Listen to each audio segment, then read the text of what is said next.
Meghan Markle could be prevented from running for US president as a result of her royal title. A 211-year-old constitutional amendment, which was introduced in order to stop Napoleon's nephew from ever seeking power, could be used to halt any political ambitions that may be held by the Duchess.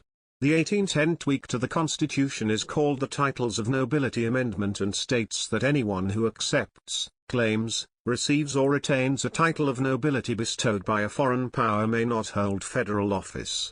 While the amendment was sent out to the individual state legislatures, only 12 of the required 14 state legislatures voted in favor of it.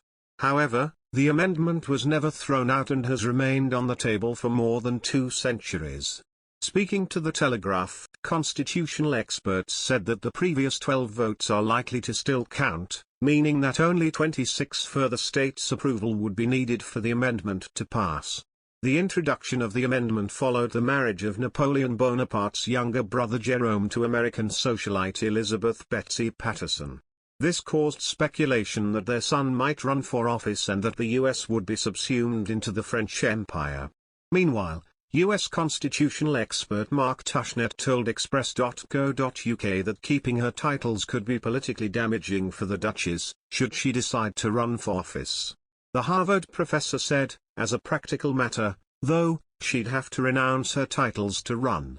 Politically it would be quite damaging, I think, for her to retain the titles. Opponents will seize on anything, and this will be a hook to say, well, she's not really a true American. This comes amid increasing speculation about whether or not the 40-year-old royal may run for U.S. office in the future, after she penned an overtly political letter to Congress, lobbying them for paid leave. In her letter, she wrote, "Over the past 20 months, the pandemic has exposed long-existing fault lines in our communities. At an alarming rate, millions of women dropped out of the workforce, staying home with their kids as schools and daycares were closed, and looking after loved ones full-time. The working mom or parent is facing the conflict of being present or being paid. The sacrifice of either comes at a great cost. Paid leave should be a national right, rather than a patchwork option limited to those whose employers have policies in place, or those who live in one of the few states where a leave program exists. If we're going to create a new era of family-first policies, let's make sure that includes a strong paid leave program for every American that's guaranteed, accessible, and encouraged without stigma or penalty." However, defending her decision to engage with the issue, Meghan described it as humanitarian, rather than political.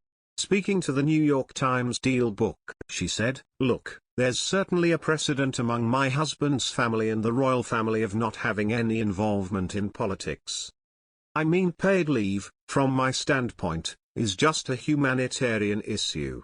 The Duke and Duchess of Sussex were allowed to keep their titles after they stepped back from royal duties and moved to California at the start of last year. However, there have been calls for the couple to be stripped of their titles, following media appearances and engagement with what people perceive to be political issues. Should Meghan Markle decide to take her political aspirations to the ballot box, there is one thing standing in her way. An amendment to the Constitution known as the Titles of Nobility Amendment, which was proposed and passed in Congress in the 1800s, states that anyone who accepts, claims, receives or retains a title of nobility bestowed by a foreign power can't hold federal office in the United States. Along with the amendment potentially standing in her way, Markle could also face even lower public approval ratings from the British public.